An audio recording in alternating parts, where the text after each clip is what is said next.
Je voudrais remercier moi aussi les organisateurs de cette matinée.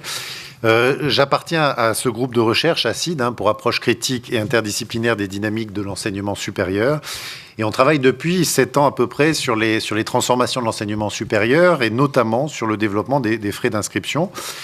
Nous travaillons sur ces transformations qui, dans des pays de plus en plus nombreux, véhiculent les préceptes avancés par la théorie du capital humain, préceptes selon lesquels l'étudiant est un investisseur rationnel, l'éducation est un investissement comme un autre et le marché, le bon outil de coordination des acteurs.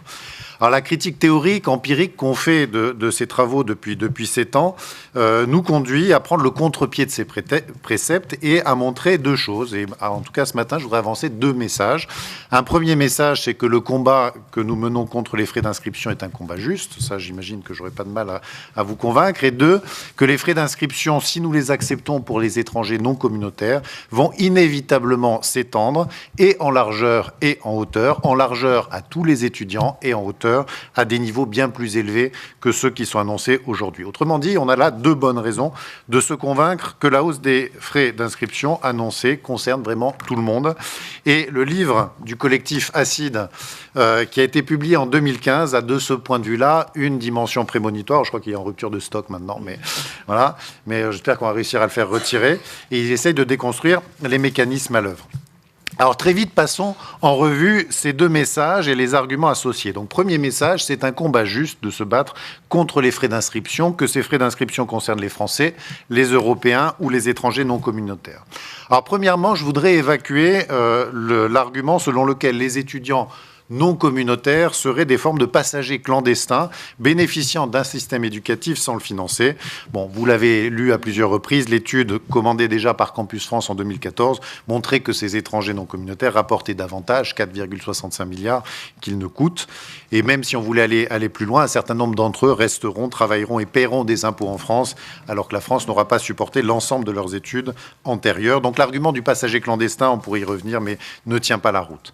Deuxième argument, il faut évacuer l'argument selon lequel les frais d'inscription permettraient de favoriser l'équité, notamment en ciblant les familles les plus aisées. Même à Sciences Po, les frais d'inscription ne sont pas progressifs. Les efforts reposent essentiellement sur la classe moyenne et pas sur les familles les plus aisées. Ces frais d'inscription contribuent toujours à une polarisation entre établissements de plus en plus riches d'un côté et de plus en plus pauvres de l'autre, sans péréquation. Et il faut se méfier, comme la peste, de ce qu'essaye de faire le gouvernement, c'est-à-dire nous attirer dans une discussion autour des exonérations, des bourses et d'une forme de redistribution que permettraient ces frais d'inscription. Nulle part dans le monde, nous avons observé que cela fonctionnait. Aucun établissement n'aura intérêt à favoriser les populations les moins favorisées.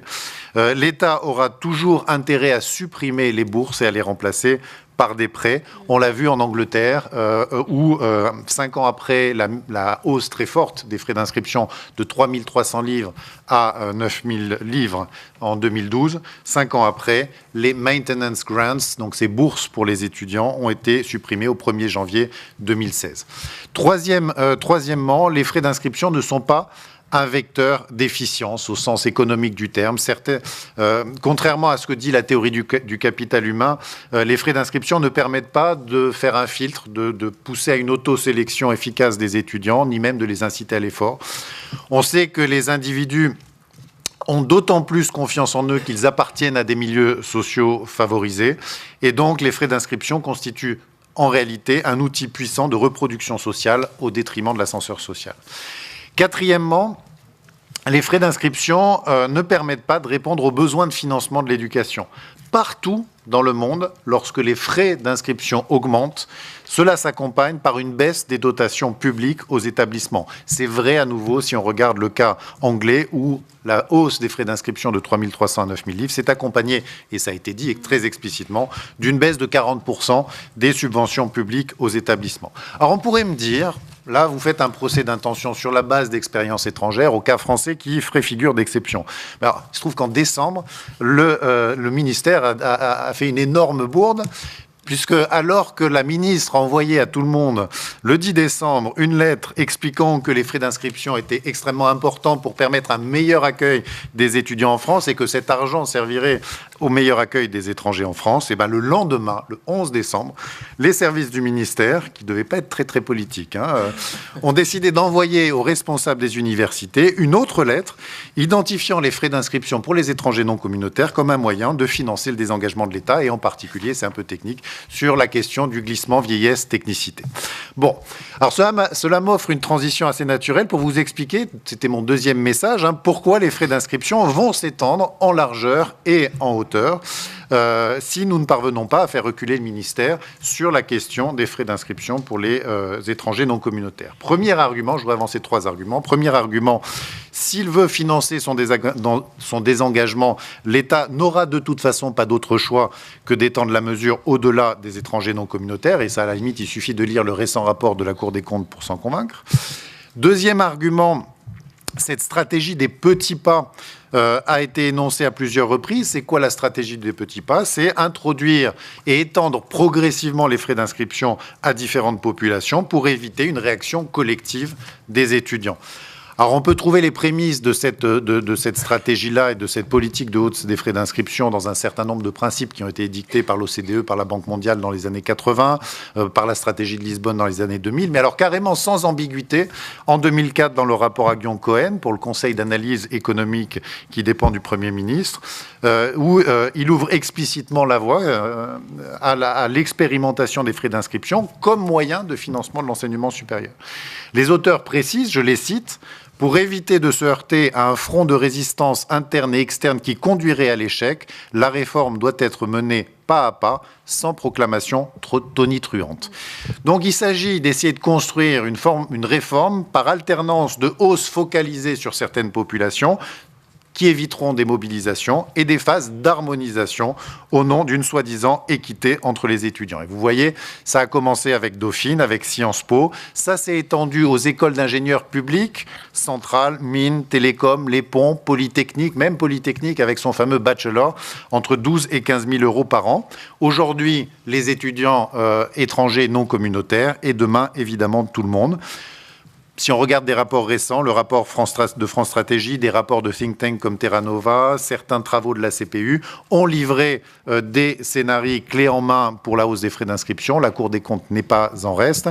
Et évidemment, je ne pourrais pas me priver, enfin je ne veux pas me priver de citer les Macron Leaks, ces fameuses fuites issues de la campagne du candidat Emmanuel Macron à la présidentielle, et la toute fameuse note de Robert Garibobo qui parle des frais d'inscription comme le nerf de la guerre et qui fixe des objectifs très clairs, mais qu'il précise qu'il est important de tenir cachés car ils sont explosifs, entre 4 000 et 8 000 euros en licence, 10 000 euros en master et jusqu'à 20 000 euros en grande école. Et parallèlement, il définit un plan de communication, cette note est assez intéressante, je vous encourage à la lire, un plan de communication pour faire avaler la mère pilule, puisque, et là je le cite encore, il faut bannir pour lui les mots de concurrence et d'excellence qui sont détestés par les syndicats d'étudiants et d'enseignants, et les remplacer par les mots d'ouverture et de diversité. C'est à croire que le slogan « Bienvenue en France » ne vient pas de nulle part. Enfin, troisième argument, peut-être moins avancé dans les débats et qui me paraît quand même assez important, qui risque d'expliquer qui explique selon moi une probable généralisation à venir des frais d'inscription, c'est qu'ils sont conçus, ces frais d'inscription, aussi comme une manière d'accroître l'endettement des étudiants. Alors on pourrait se demander pourquoi vouloir accroître l'endettement des étudiants. À l'évidence, ça rendra les étudiants beaucoup plus dociles et beaucoup moins revendicatifs sur le marché du travail. Alors c'est pas une pure vue de l'esprit. Il faut voir qu'en Angleterre, là encore, les économies qui ont été faites par le désengagement de l'État anglais en matière de dotation aux établissements est compensée par l'argent que l'État a dû mettre pour garantir les prêts pour les étudiants dont les taux de défaut dépassent aujourd'hui les 30%. Donc finalement, en termes financiers, l'État anglais n'a quasiment rien gagné. Et donc les frais d'inscription apparaissent clairement comme un enjeu beaucoup plus politique que financier. Alors pour éviter, et pour conclure, n'est-ce pas ? pour conclure, donc pour éviter le scénario d'une marchandisation globale de l'enseignement supérieur, il est donc plus que crucial de refuser cette hausse des frais d'inscription pour les étrangers non communautaires et donc faire reculer le gouvernement sur son projet et probablement aussi exiger qu'il en soit de même pour l'ensemble des étudiants dans l'ensemble des établissements publics. Je vous remercie.